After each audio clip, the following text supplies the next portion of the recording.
ETV Urdu में आपका खैर मकदम है। बिग बुलेटिन के साथ हाजिर हूं मैं खालिद रजा खान। आज हम बात करेंगे साइबर दहशतगर्दी और उसकी हकीकत की। तो आइए जानते हैं साइबर दहशतगर्दी कितना सच।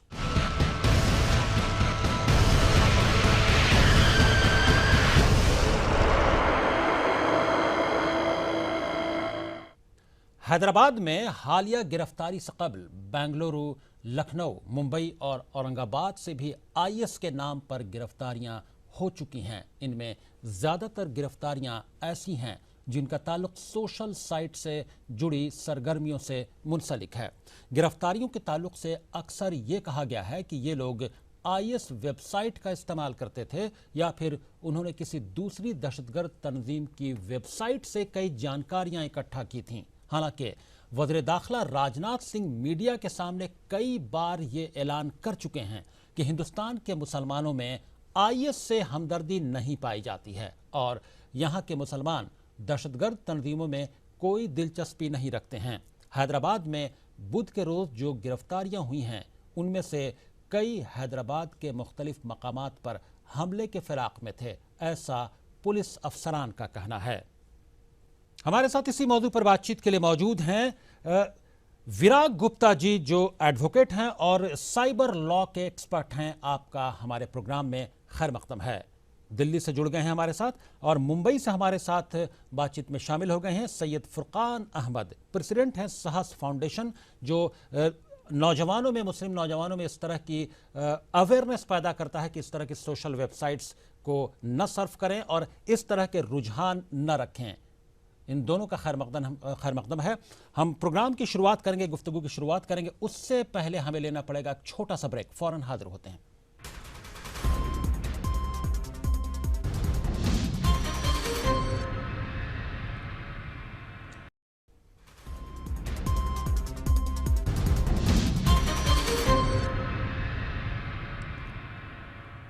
ब्रेक के बाद ईटीवी उर्दू में आपका फिर खैर मकदम है। आप देख रहे हैं हमारा खुसूसी प्रोग्राम बिग बुलेटिन और आज हम बात कर रहे हैं कि साइबर दहशतगर्दी कितना सच। इस बारे में हमारे साथ दोनों मेहमान गुफ्तगू में मौजूद हैं। विराग गुप्ता साहब, आपसे गुफ्तगू की शुरुआत करना चाहेंगे। क्या लगता है, एक सवाल ये तो है कि साइबर दहशतगर्दी यानी साइबर टेररिज्म कितना सच है? ये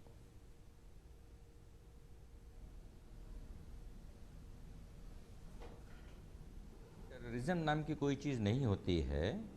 एक कम्युनिकेशन का नेटवर्क है। उस कम्युनिकेशन के नेटवर्क से अच्छे लोग भी जुड़ते हैं, ख़राब लोग भी जुड़ते हैं, टेररिस्ट भी जुड़ते हैं।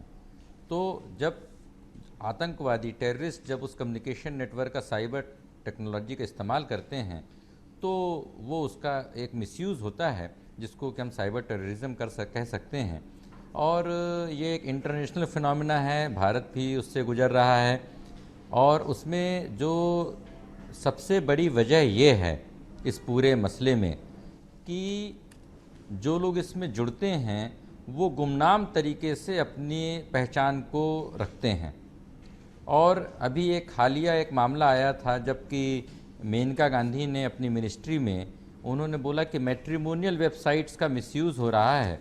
तो उन्होंने कहा कि इसमें जो भी लोग शामिल होना चाहें तो वो अपनी आइडेंटिटी प्रूफ उसमें लगाएं, उसके बाद ही उसमें शामिल हो सकते हैं, जिससे कि शादी ब्याह के मामलों में मिसयूज़ नहीं हो सके जी। इसी तरीके से ये बात भी आ रही है, आने वाले समय में आएगी।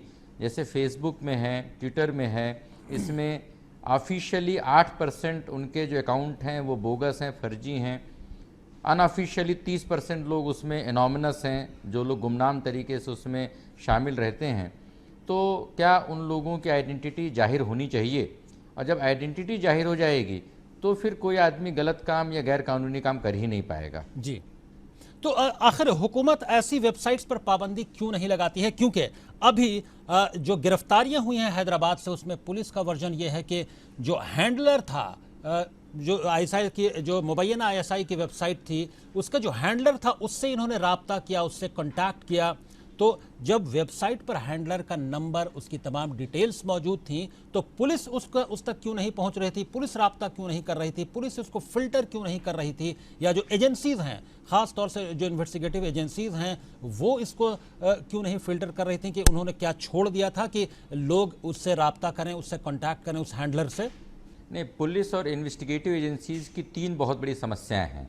पहली समस्या ये है कि जो अधिकांश वेबसाइट्स हैं उनके जो सर्वर्स हैं वो हिंदुस्तान में नहीं हैं, वो बाहर हैं, विदेशों में हैं। जी। तो वो वेबसाइट उनके कंट्रोल में नहीं है, पहले नंबर पे। दूसरे नंबर पे ये है कि 1000 में एक आदमी मिसयूज़ कर रहा है पर 999 आदमी यूज़ कर रहे हैं। तो जब आप किसी वेबसाइट को आप जब ब्लॉक करते हैं, जब आप उसको रोकते हैं, तो बाकी 999 लोग हल्ला मचाते हैं फ्रीडम ऑफ एक्सप्रेशन के नाम पे, दूसरी चीज़ों के नाम पर। इसी वजह से सुप्रीम कोर्ट में एक मामला चल रहा है जिसमें कि ये आया कि कई हज़ार वेबसाइट्स हैं जहां पोर्नोग्राफी की वेबसाइट्स चल रही हैं और उनको बैन करना चाहिए। सरकार भी राजी है कि बैन करना चाहिए, सुप्रीम कोर्ट ने भी आदेश दे दिया बैन करना चाहिए, लेकिन उनको बैन कैसे किया जाए? आप बैन करते हैं, दूसरे नाम से वेबसाइट चालू हो जाती हैं। फिर उन लोगों को आप जब रोकते हैं तो एक ये हल्ला होता है कि सरकार आईटी स्पेस में इंटरफियर कर रही है। तो ये दूसरी समस्या है। और तीसरी समस्या ये है कि पुलिस और इन्वेस्टिगेटिंग एजेंसीज़ के पास जब तक स्पेसिफिक इन्फॉर्मेशन नहीं हो, लाखों वेबसाइट्स होती हैं, कहाँ किस वेबसाइट में कौन क्या कर रहा है कैसे पता? अभी सुप्रीम कोर्ट में एक मामला आया जिसमें उन्होंने बोला कि भाई व्हाट्सएप पे बैन कर दिया जाना चाहिए क्योंकि व्हाट्सएप देश की सुरक्षा के लिए खतरा है। अब व्हाट्सएप का कोड यहाँ पर भारत में कोई भी उसको डिकोड नहीं कर सकता है। व्हाट्सएप के सर्वर्स भारत में नहीं हैं, व्हाट्सएप के यूजर्स का डिटेल भारत में नहीं है, लेकिन फिर भी 10 करोड़ लोग व्हाट्सएप का इस्तेमाल कर रहे हैं। व्हाट्सएप का इस्तेमाल अगर टेररिस्ट भी करेंगे तो आप उसको कैसे रोक सकते हैं? तो क्या व्हाट्सएप को आप रोक सकते हैं? जी, यानी सवाल बड़े हैं। आपके पास आते हैं विराग गुप्ता साहब। सईद फुरकान अहमद साहब, आपका क्या काम है? आप किस तरह की अवेयरनेस पैदा करते हैं और इस तरह से वेबसाइट्स के महज सोशल वेबसाइट्स को सर्फ करने से के बाद कई गिरफ्तारियां हुई हैं, ऐसी जानकारी मिलती है? पहले तो मैं ये क्लियर कर दूं कि एज अ साहस फाउंडेशन प्रेसिडेंट के और एक एज अ मुस्लिम के, ये जो पहली बात तो ये कहा जा रहा है कि आईएस मुसलमानों का कोई फेस नहीं है। पहली बात तो ये दहशतगर्द है और इनका कोई मज़हब नहीं होता। रही बात अवेयरनेस की, तो साहस फाउंडेशन ने अवेयरनेस और इनिशिएटिव इसलिए लिया कि 2016 जनवरी के स्टार्ट में हमने इनिशिएटिव लिया क्योंकि कई बातें ऐसी आती थी कि मुस्लिम नौजवान इस तरीके से इन्वॉल्व हो रहे हैं या उनको ट्रैप किया जा रहा है। जैसे कि हनी ट्रैप का एक नाम सुना था आपने, कुछ रोज पहले ये बातें चली कि हनी ट्रैप किया जा रहा है लोगों को फंसाने के लिए। यंगस्टर्स जो होते हैं वो फेसबुक, ट्विटर और कई ऐसी सोशल नेटवर्किंग साइट्स पे एक्टिव होते हैं कॉलेज लाइफ में या उस लाइफ में।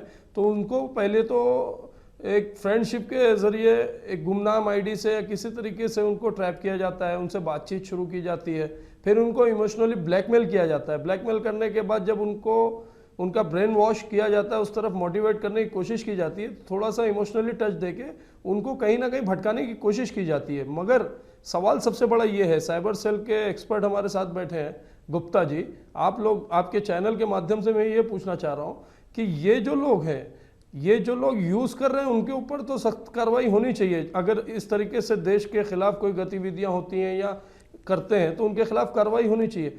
बट सबसे बड़ा इशू जो है कि ये जो सोशल नेटवर्किंग ऑपरेट कर रहे हैं, उसके लिए जो भी मसला आता है, ठीक है हमारे पास उसकी जो भी नेटवर्किंग पावर्स नहीं है, मगर इंटरनेशनल लेवल पे हम एक दूसरे कंट्री से जिनके पास पावर है कनेक्ट हैं, ऐसे लोगों का पर्दाफाश होना चाहिए कि ये लोग ऑपरेट कौन कर रहे हैं और एक कम्युनिटी को पर्टिकुलर किसी तरीके से वर्ल्ड वाइड बदनाम करने की साजिश की जा रही है, या इस तरीके से कोई एक सिंडिकेट चलाया जा रहा है कि मुसलमानों का फेस दाइश से जोड़ने की कोशिश की जाए। दाइश कौन है, आईएस कौन है? मुसलमान पूरी तरीके से उसका विरोध करते हैं, खंडन करते हैं ना, हमारा मजहब उनको सपोर्ट करता है। ये लोग हमारे ठेकेदार नहीं है, इन्होंने फिरौन की फ्रेंचाइजी ले ली है, फिरौन के स्टाइल में ये काम करते हैं, तो वो हमारे हो ही नहीं सकते। हमारा नाम लेने की इनको जरूरत भी नहीं, और हमको मुसलमानों को खासतौर पे हिंदुस्तान का मुसलमान उनसे जुड़ना नहीं चाहता, ना उनको पसंद करता। ये वज़ीर दाखिला राजनाथ सिंह भी कह चुके हैं कि यहाँ के मुसलमान जो हैं उनको आईएस से कोई मतलब नहीं। इस पर हम बातचीत करेंगे, लेकिन हमारे प्रोग्राम में वक्त हो गया है एक और ब्रेक का, फौरन हाजिर होते हैं।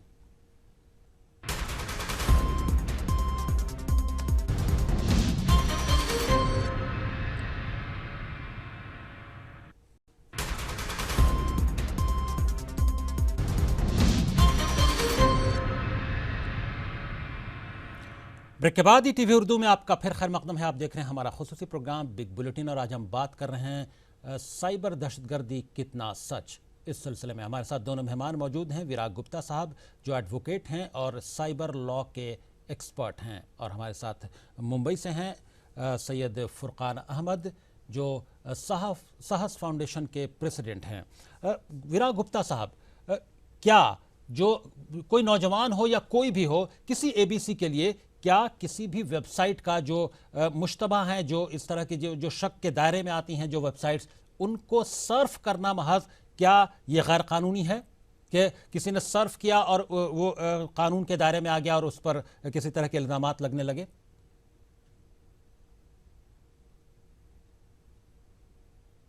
करना गैर कानूनी नहीं है। सुरखान भाई ने अभी जो बड़ी इम्पॉर्टेंट बात बोली है, उन्होंने बोला है कि जैसे हनी ट्रैप होता है या और भी जब कोई आपको कोई फंसाना चाहता है। अब इसके जो 3 पहलू हैं, पहला पहलू ये है कि जो आदमी आपको फंसा रहा है वो हिंदुस्तान में है कि बाहर है, वो गुमनाम नाम से ऑपरेट कर रहा है, हो सकता है आपके घर के बगल में रह रहा है कि वो विदेश में रह रहा है, तो उसकी आइडेंटिटी, उसकी लोकेशन नहीं पता चल पाती है, नंबर 1। इसलिए बहुत सावधान रहने की ज़रूरत है कि ऐसे लोगों से जो गलत तरीके से आपको संपर्क कर रहे हैं, वो मैं समझता हूँ कि इनका जो साहस फाउंडेशन है उसके बारे में और भी इस तरह के प्रयास करने की ज़रूरत है। जो उसकी दूसरी सबसे बड़ी समस्या है, जो जिससे हिंदुस्तान बहुत मुश्किलों से गुजर रहा है, वो ये है कि जो वेबसाइट्स हैं, चाहे फेसबुक हो, चाहे ट्विटर हो, चाहे गूगल हो, या जो भी सोशल मीडिया के वेबसाइट्स हैं, इनका स्ट्रक्चर बड़ा कॉम्प्लिकेटेड है। जो वेबसाइट की मालिक हैं वो कंपनी अमेरिका की हैं, जो भारत में जो ऑपरेट कर रही हैं वो कंपनी आयरलैंड की है, और जो हिंदुस्तान की कंपनी है उसकी कोई इसके बारे में जवाबदेही नहीं है।